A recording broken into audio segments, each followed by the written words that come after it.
Perkenalkan, nama saya Nanda Febriana Wijanarko Putri dengan Prodi Ilmu Administrasi Negara dari Universitas Terbuka Denpasar. Izinkan saya memberikan tanggapan untuk menjawab tugas sesi 1 pada mata kuliah Logika dengan tutor Ibu Henny Novianti.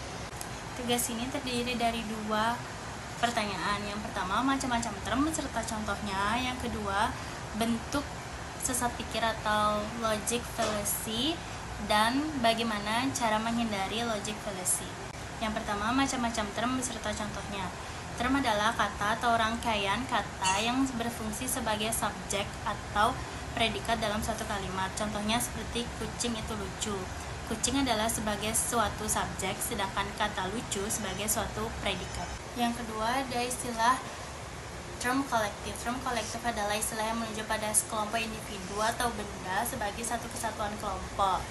Contoh dari term kolektif ini misalnya mahasiswa universitas terbuka, di mana ini merujuk pada suatu kelompok mahasiswa di universitas tertentu.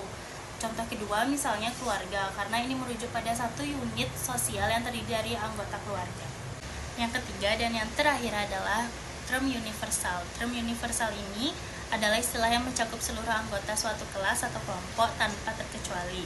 Istilah ini bersifat umum dan dapat digunakan untuk menyatakan sesuatu yang berlaku pada semua anggota kelompok tersebut. Contoh term universal ini seperti manusia, merujuk pada seluruh manusia tanpa terkecuali. Contoh kedua, misalnya semua makanan, merujuk pada seluruh jenis makanan tanpa terkecuali. Pertanyaan kedua adalah bentuk-bentuk logic fallacy dan bagaimana cara menghindarinya. Logic fallacy atau kesalahan dalam berpikir menyebabkan suatu argumen menjadi tidak valid atau menyesatkan padahal terlihat tampak meyakinkan. Bentuk logic fallacy ini misalnya seperti ad hominem atau serangan pribadi. Ini menyerang karakter atau pribadi lawan bicara, bukan argumennya. Misalnya, kamu tidak mungkin benar dalam soal matematika karena kamu tidak pernah belajar matematika secara formal. Padahal seharusnya argumen itu menyerang isi pembicaraan, bukan menyerang orangnya. Lalu bagaimana cara agar terhindar dari logic fallacy? Yang pertama adalah fokus pada isi argumen, bukan pembicaraan pribadi, dan periksa bukti dan logika yang mendasari argumen, dan jangan terima klaim tanpa dasar yang kuat.